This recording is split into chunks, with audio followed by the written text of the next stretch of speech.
There's a lot of you. I love it. Well, three. That's good. Um, okay, let me change. I don't know if I can change how this view is. Um, click host. Nope. Okay, well that's okay. Um, all right, so this is an open forum on ZipForms and Authentisign. So, really, I just want to take your questions, um, and we can go from there. There we go. So I'm gonna go back to ZipForms. So, okay, who's got a question for me?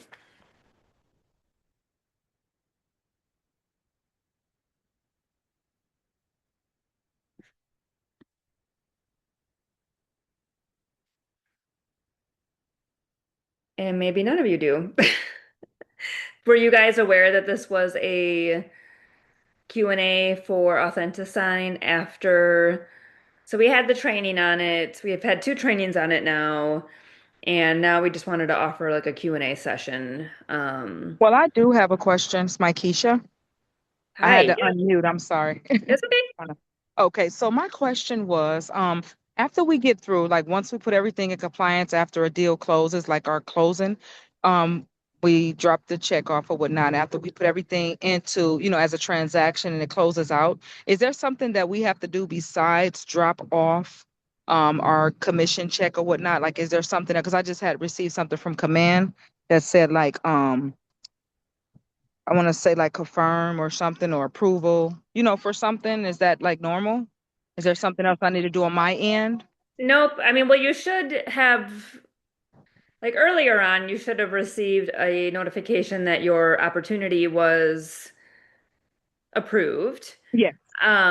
So then, yeah, so then now it's just waiting until it gets processed. If you want me to look real quick, I'd be able to see, and I don't know if I can have your permission to do this while the others are on. Um, but like sometimes you can tell where the accounting department is at. Oh, okay. If you check for in the closing folder, Yes. um, like if you see the DA in there, that means they Mm-hmm. have processed it. And so now you are just waiting, we're just waiting for it to deposit. Oh, into gotcha. Okay. Yeah. So if Yeah, you you don't see have to that, check. I was just wondering. I was just trying to see, for the no, process. no. So the two things that you need to make sure of is is your opportunity all approved, Yes. every single folder, and then Yes. turning it in along with the closing statement to the front desk. And Gotcha. then it's a waiting game for you. So, Gotcha. Okay. and depending on where they are in the month, I mean, sometimes it's faster than not. So it's just, yeah. Oh, Okay. thank you. Yes, of course. I saw Renee hop on. Renee, again, this is a Q&A for Authentisign or ZipForms. So if you have any questions, I saw Leah hop on too. Yeah, there's no formal training today. It's just we were wanting people to come with their questions after they started playing around with Authentisign and ZipForms. So um, I could also just go through a transaction and give everybody a refresher if that's, you know, is that my Keisha again? Yeah. Yes, I do have another Yes. question. Yeah, So I yeah. do see in here like when you do your transactions, like if I have like a client, it seemed like it'd be a lot of files under that client. Like far as like the disclosures, the how do I don't want to put all that into one folder where I pop in there, everything's not like a million, the same forms because you might have to send something back, something like that inside of the transaction, the zip forms. Is there a way to just put it all in one folder for that client? I know someone did it before. I just can't remember how to do it, if that makes sense. Um, hopefully I'm understanding correctly. Oh, So if, okay, oh, I see. Okay, so like if you, um, well, let's kind of backtrack. So okay. you're saying for like when you might have to write a lot of offers for Yeah. one client because they don't come together, you mean? Yeah.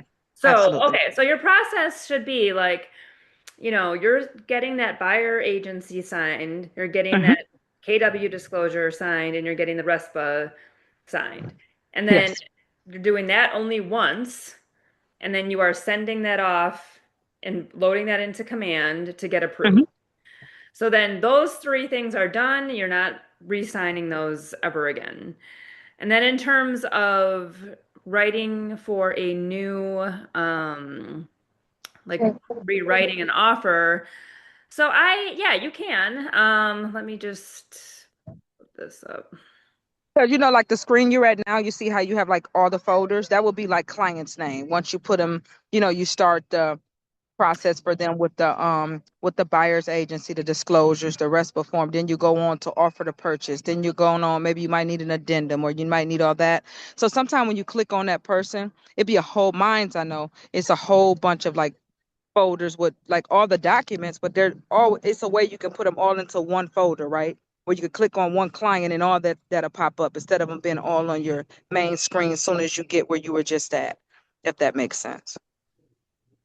So can I just interject, my Keisha? Hi, Yeah. Keisha's, Yeah. we're her Yeah. transaction coordinator. Oh, So one thing that Steph brought up is that you only have to do your additional documents once. So then you yes. wouldn't put your address on that until you actually get the accepted offer, right? Because you can use it for multiple properties. Yes. But I'm not sure what you're asking. I think what I'm hearing is that you're asking if each individual buyer gets their own. Yeah, how do you make it where I don't know if it's just mine, maybe because it just looked like I have a lot under one person's folder. Is that the way it's supposed to look? Instead of it like if you go Oh, on to one screen, you can actually like drag files over to one folder under that address for your client. Where it don't look so, mine's just look like stuff is all over the place for that one client.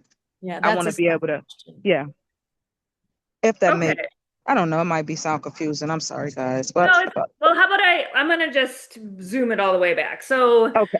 okay, this is the transactions list right here. So we've Yeah, got, these are individual folders for individual clients. So yeah, number one, if you're working with a buyer, and if you're already doing this, great. I'm just gonna like, hopefully your answer will get hopefully your question will get answered as I go through this. okay. So I've got Donovan Jackson here. So Oh, I name my buyer client folders by the buyer's name. yes. And then if there is a listing, then I name it by the address. Okay. So I am not, and hopefully you're not, creating a new transaction folder each time you go to write on a different property for a buyer. Because, so like within this, I think this is a one that got transferred to me. So from another agent, like this is actually not my client. That's neither here nor there. So in this buyer folder for Donovan Jackson, I'm gonna write an offer, and if it doesn't get accepted, then I'm going to be, I'll have an e-sign packet created for that address for that listing that we wrote on. And yeah, it's not going anywhere because it never got accepted. Maybe we were in competition, it just didn't get accepted. So if you want, you can delete that folder altogether.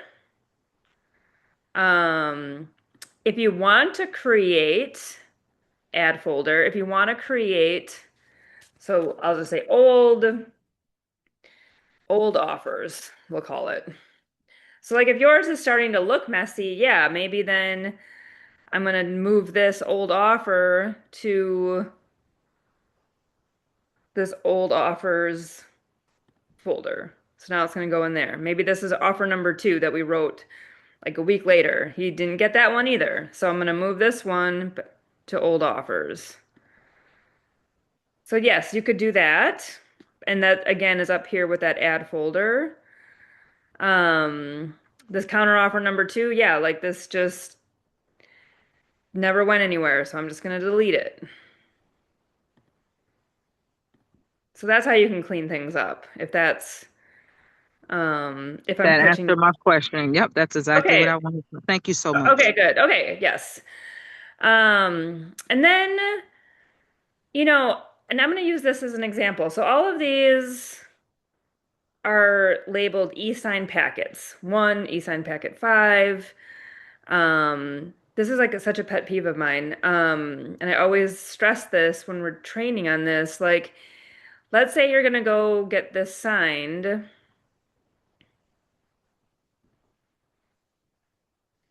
Um,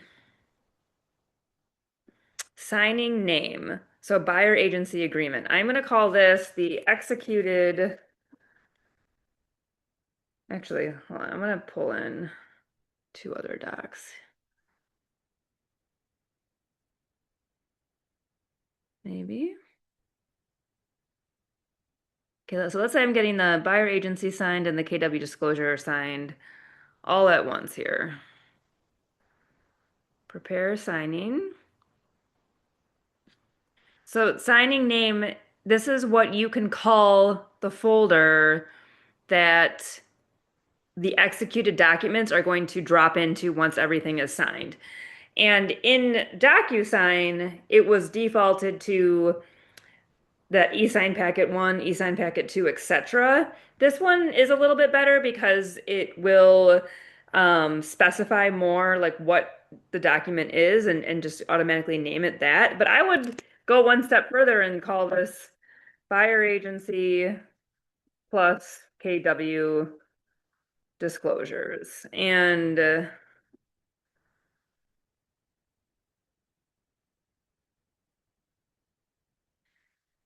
return folder, we're just going to leave it in the main folder. And the reason we want to do that is because once those gray folders start adding up and you have to go and grab things from different places, um, then it's just going to help you with organization and like knowing like going to be able to go straight to that folder because it's named correctly and it's not some generic name. It took me a long time to say that. Just like rename it to what it reflect is like what it's going to be in there once it's signed is basically my point. So, um, I'm gonna just kind of go through. I'm gonna add, let's see, add from transaction. Okay, I don't. I'm gonna go out of here because I'm gonna accidentally send something to somebody I don't want to. So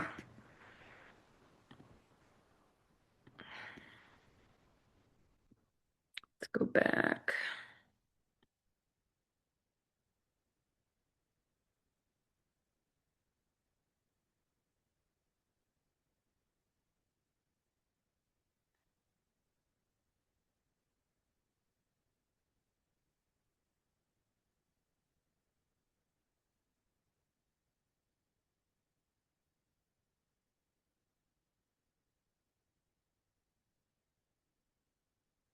Okay, I'm gonna operate on this one.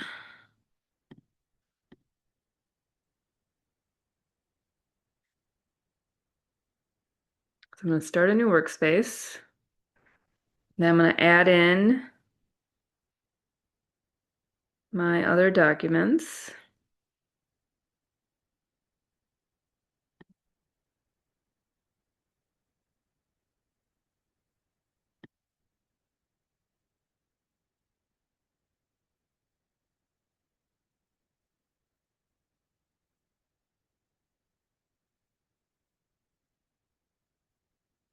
Where'd it go?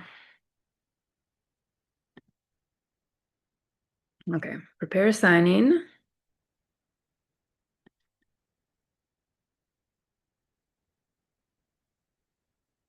And put it in the main folder.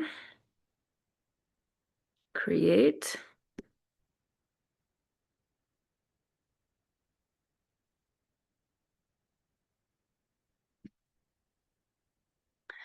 Okay, so then adding participants now to the signing stage. So I already added myself um, and my fake buyer to the parties tab in ZipForms.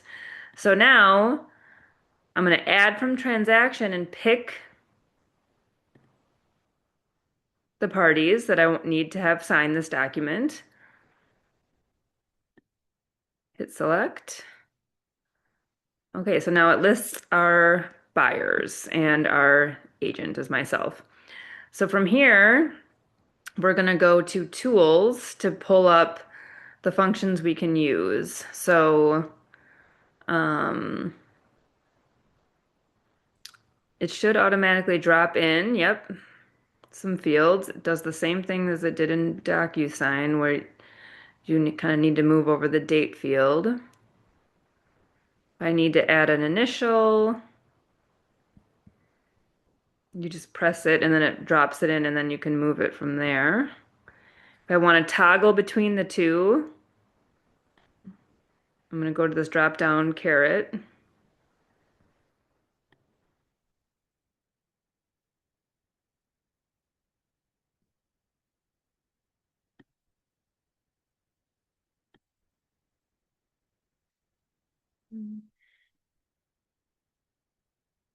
If you accidentally drop in something that you don't need or intend to use, if you just click on it and highlight it, it'll bring up the option to delete it.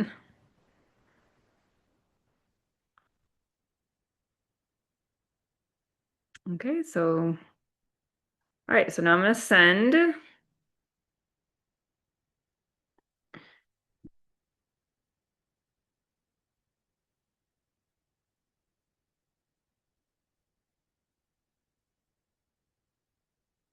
Okay, so all done. Everything looks good. We're going to go back and review. Then I'm going to hit next. And then I am going to send. Expires. I guess you could leave it to the end of the day. That's new for me in terms of DocuSign did not have that option. So I guess just leaving it to the default is probably sufficient. Um, Customizing invites. So if you want to customize a email depending on who it's being sent to, you can do that. So I'm sending this to my buyer. So here is the buyer agency agreement plus disclosures. The next option is sending an email to myself. I don't need to do that, so I'm just going to leave it the one here.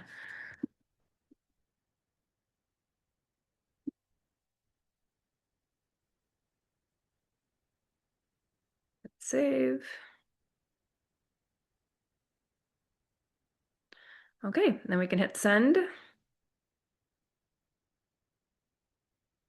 So now I am going to sign it as the agent.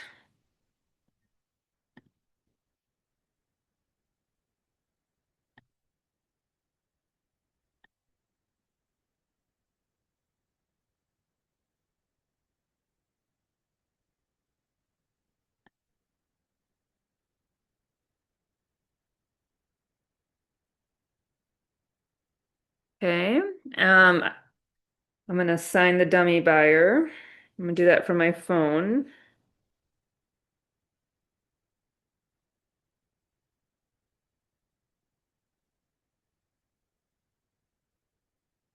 You guys will just have to trust that the email looks as the way that I composed it. It does.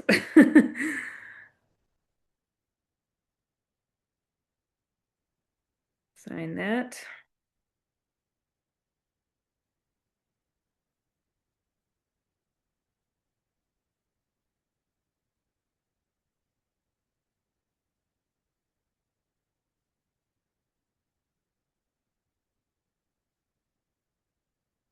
Okay.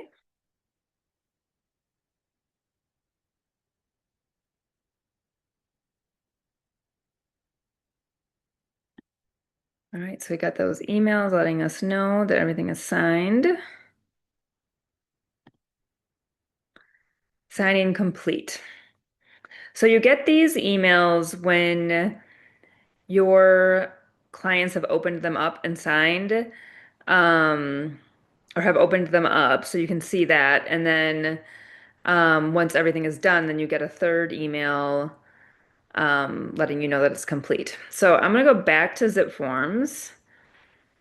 I'm gonna come out of the folder altogether and then jump back into it to refresh it.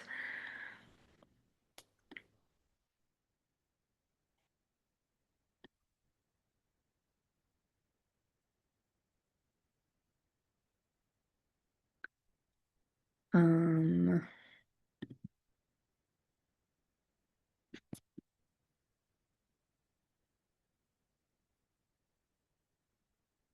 I, oh, there it is.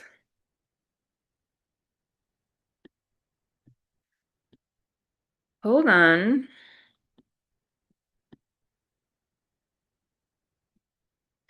Is my Keisha still on? Yeah. Maybe you know something I didn't know. And that, I thought I was going to create the gray folder, but it did not. I think Brene, I have you think been? my Keisha left, but the gray folder to oh, there's my Keisha. Um, the gray folder happens when it's signed. And it is signed. Oh, so maybe, okay. If you guys can bear with me, I'm going to do another test. Thanks, Renee. I think I know what I did. So I said to go back into the main folder, and that's why it dropped in here. I thought I was creating like a folder within the main folder. So let me just see something Just enough to be dangerous. real quick. Not very much. Okay, I'm gonna select a return folder. Wait.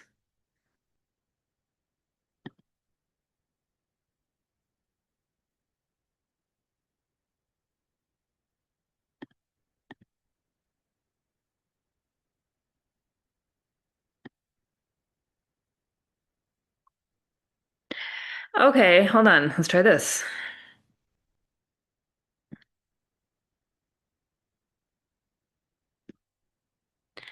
Let's say you have to create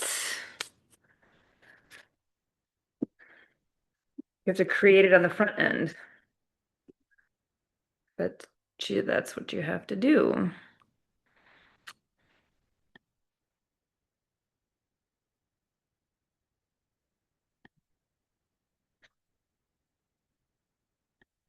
Yep. Okay, so you create them on the front end. Cool. Okay. I'm gonna just do this real quick.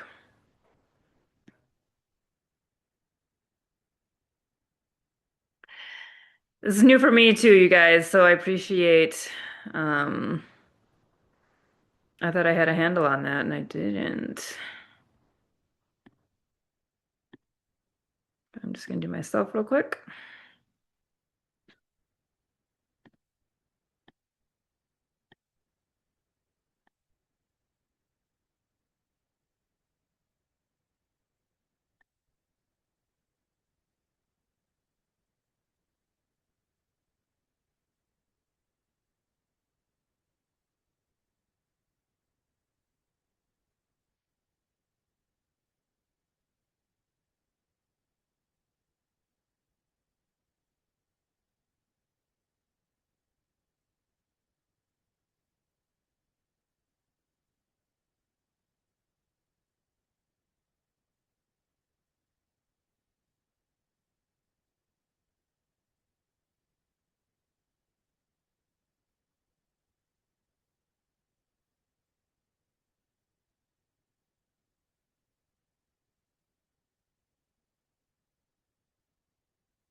And there it is. Perfect. Okay, so you actually have more control over that than even than when you had in DocuSign. Slight more control, a little bit more control. So, yeah. So kind of back to my Keisha and organization, you can just like create those folders right off the bat instead of having those signed documents go right into the main folder. I could see now how you would have a chaotic folder if that's the way that it's been going in terms of just those completed documents. They were just dropping right into your main folder. So that makes a lot more sense. Um, okay. So any other just like individual questions? And we'll probably be doing this like I don't know. I mean, probably at least once a month until we're all acclimated into it. But just like DocuSign, I mean, these platforms are pretty intuitive. Um, I don't know if there's anybody on here who is going. Some people were using um, DocuSign exclusively for drafting and Nada, what have you been doing? Oh, this is from, sorry, that's a comment from 20 minutes ago, so I'll disregard. Um, so if there's anybody here who has done some, like going directly from DocuSign and drafting exclusively in DocuSign, which there weren't many of us doing that, but a few of us have been. So we're kind of really concerned about those guys because you're also learning zip forms all over, like all together. So if any of you guys are in that camp, we can go over some zip forms stuff. Steph, I actually have a few agents that are drafting in DocuSign, Okay. So but then I they, can't speak for them, but I know they're kind of freaked out. okay, so they should be, I mean, if you can help me, Renee, like just because we have our zip forms trainings on YouTube. Okay. We'll have another one of these next month. Mm-hmm. Um, but they should watch one of the YouTube trainings for sure. And it's Okay. um let's see here.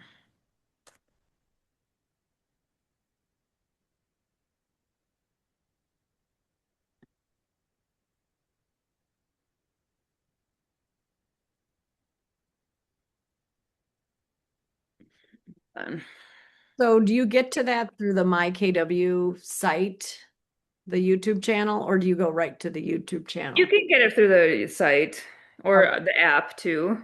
Okay. Um, but hang on.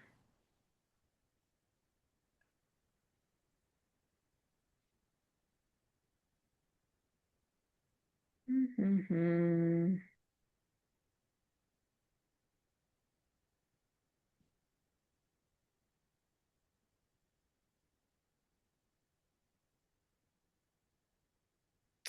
Okay, I'm going to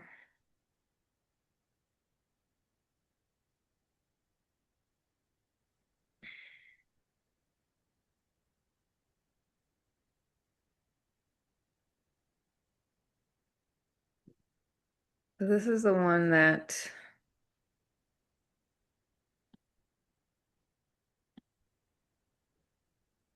throw this in the chat. Well, and actually, Renee, I'll throw this in the chat, but I'll also just forward it directly to you, Renee. Okay, perfect. Thank Uh, you.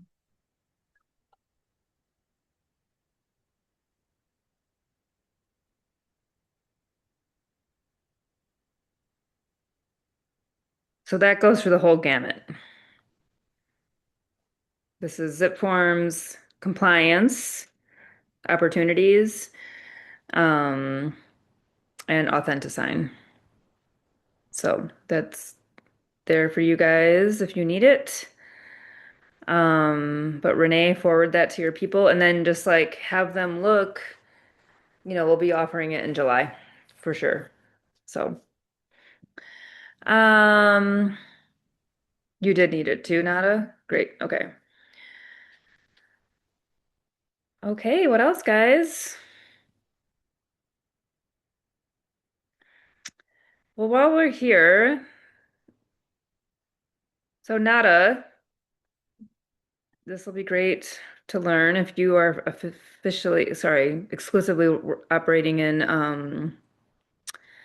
ZipForms. So I don't know what this looked like in DocuSign because I never used DocuSign and I never drafted. I mean, I only used DocuSign for their signing functionality and their signing platform, but not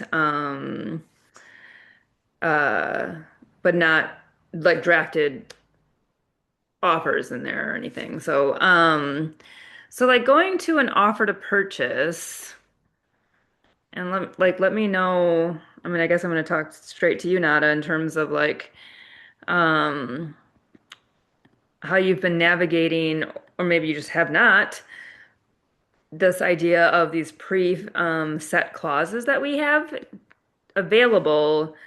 Um, yes, Nada, it will. Um, so I, so Nada, you should watch the video and then come back with questions for sure.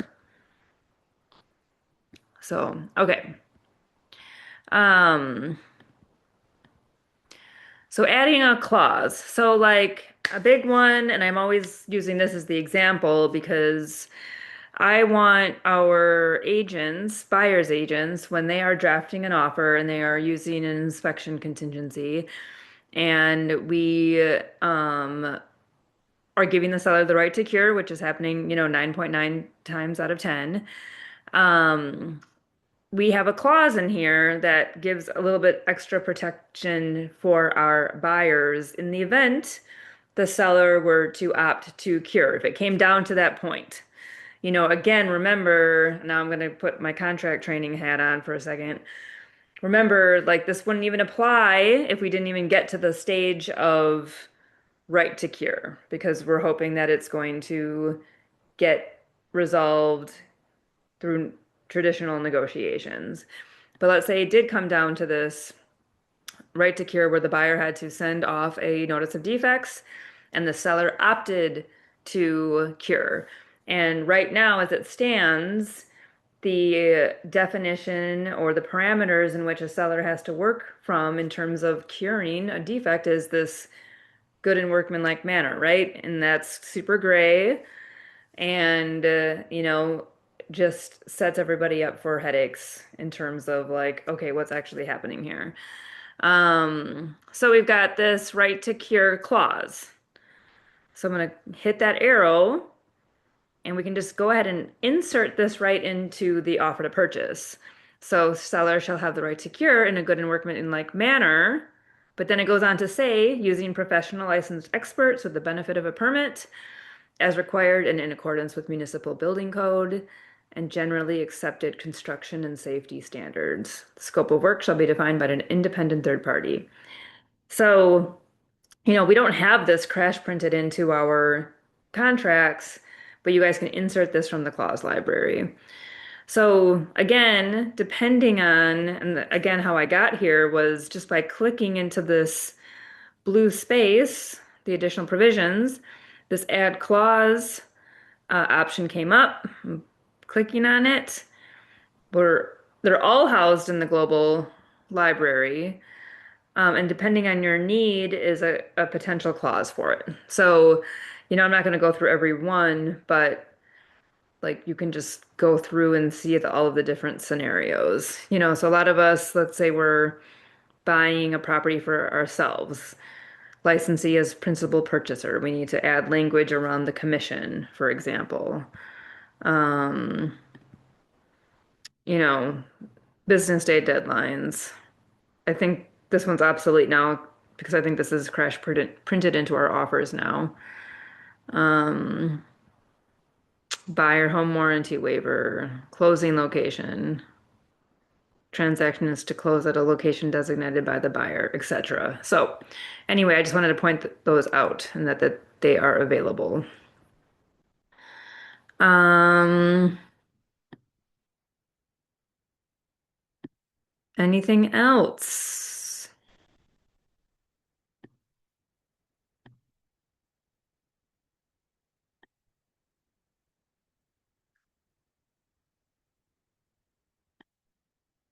Any other just general questions about transactions, contracts? I can also answer questions like those.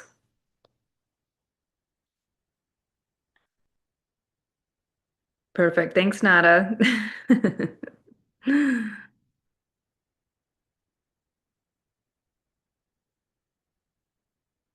Well, I learned something today by tr teaching on this, so thank you guys. Then I think we can sign off.